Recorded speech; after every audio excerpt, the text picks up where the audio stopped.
Hello, lovely people. Welcome to our new series, the Old Alliance Games podcast. This is our first episode with Jay, our magnificent co-founder. And I'm Florence, the marketing and communication person. We're aboard the MS Pride, the ship that you will see in our upcoming title. I thought there would be stars. And we are currently in the cockpit with a lot of nice tidbits, joined by Maddie. So, in this first episode, we will talk a little bit about the founding of the studio and, of course, about Jay and his background. So let's get straight into it. Jay, what kind of studies did you do to arrive to this moment? Well, my love of game development kind of started back in high school. I discovered that it was a thing you could actually make money making, and I immediately fell in love and decided, yes, that's what I want to do. So I did a lot of computing in high school, and then went on to do a bachelor's degree in game design and production at Abertay University, graduating in 2021. I'm looking up there because my degree is on the wall behind me, behind my computer. I got my bachelor's degree, and yeah, I've been sort of working in games ever since. Okay. And so I guess you had a few hands-on projects while you were doing your bachelor. What was your main project during the year? I mean, it was sort of a different project every year, but the one that kind of capped it all off was a sort of childlike horror game where you played as this little kid who made a blanket fort. It was a tower defense game where you played as a child who made a blanket fort and had to sort of stave off the nightmares in their room using their toys, and some really messed up monsters, which were originally drawn, which are actually drawn by two of the people who are now part of the Old Alliance. Nice. I would be happy to see that title come out one day. It reminds me of another title that came out a few years ago about a kid that was traumatized by his alcoholic mother, and you actually discover that at the very end, because the whole time you just think he's chased by a freaking monster. And in terms of genre and style, did you stray from survival horror, or did you like? I mean, survival horror specifically, I've not done a huge amount of, but I've ended up doing a lot of horror. I did a little bit of sort of cyberpunk body horror in my early years. I did a very, very story-based game called Axe. I did some. I introduced some sort of comedy horror elements into a safety game. I made. I'm not sure you can really count that one as horror, but there's a lot of comedy in it. Yeah, was it like OSHA approved? Nearly. But we did. I've done a fair few horror pieces throughout my time. And why do you like that genre so much? It's really interesting because horror, I would not say, is my favorite genre. I'm a huge fan of comedy, but comedy and horror are two sides of the same coin. They are like both halves of the same genre.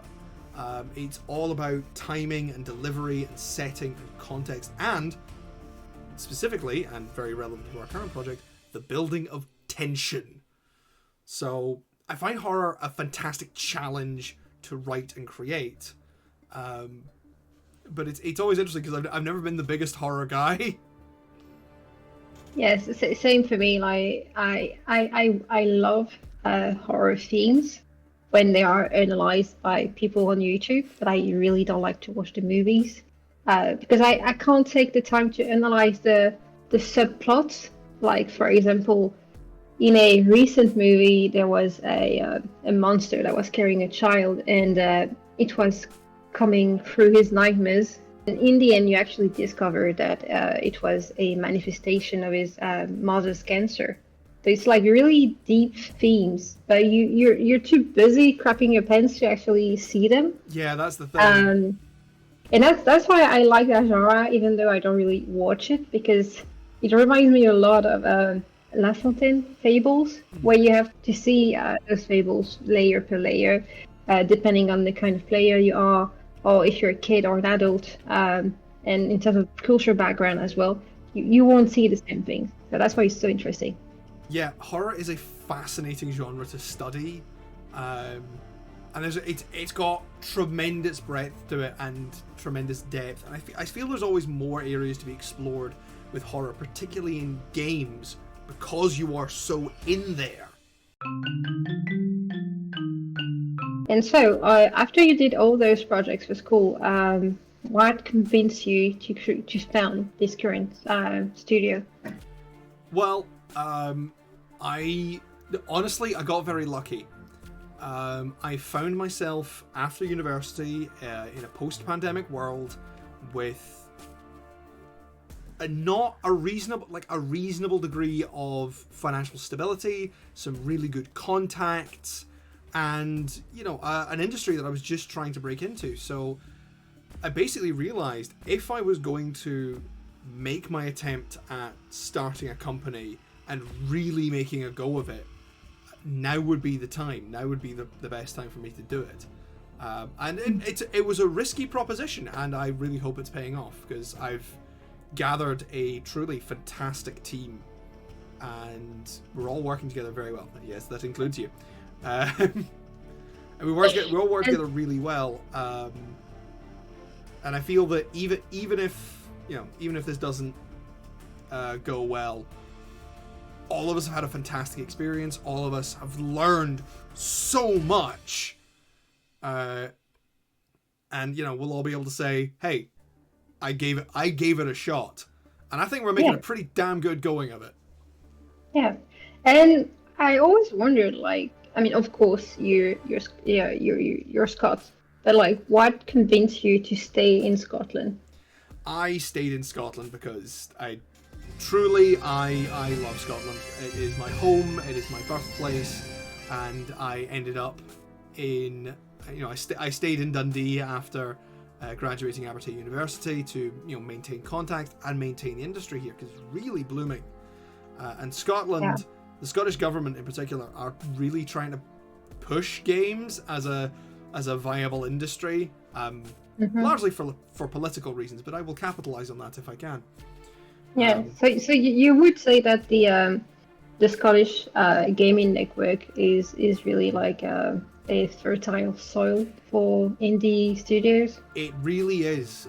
Scotland, and Dundee in particular, is one of kind of the best places to really go, because we only really have one big company that is properly identified as Scottish, and that's Rockstar, and they've only recently moved back to Dundee. The rest of it, there are tons of studios out there that are making a go of it, and there's a lot of really good structure there and support for independent devs and people who are wanting to get into the industry. Dundee is a hotbed of fresh new minds in game development, through the university, through people like Brian Baglow and the Scottish Games Network, through things like Games Talks Live and Colin McDonald and the UK Games Fund. There's a lot of potential here, and it's great. Cool.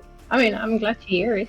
So, I think we've been through all the questions I had for you for this episode.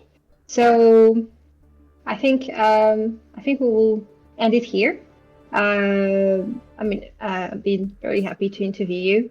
Until next time, we hope you liked it, and please follow and subscribe to see us explore more themes and lore that will be coming together with the blog post we're also posting on the website. So yeah, a lot of tidbits will be explained, a lot of crunchy things will be delivered, and you will see our jolly faces again. So that's just a bonus. So hey, thanks. All right, see you all. Bye bye. Bye bye.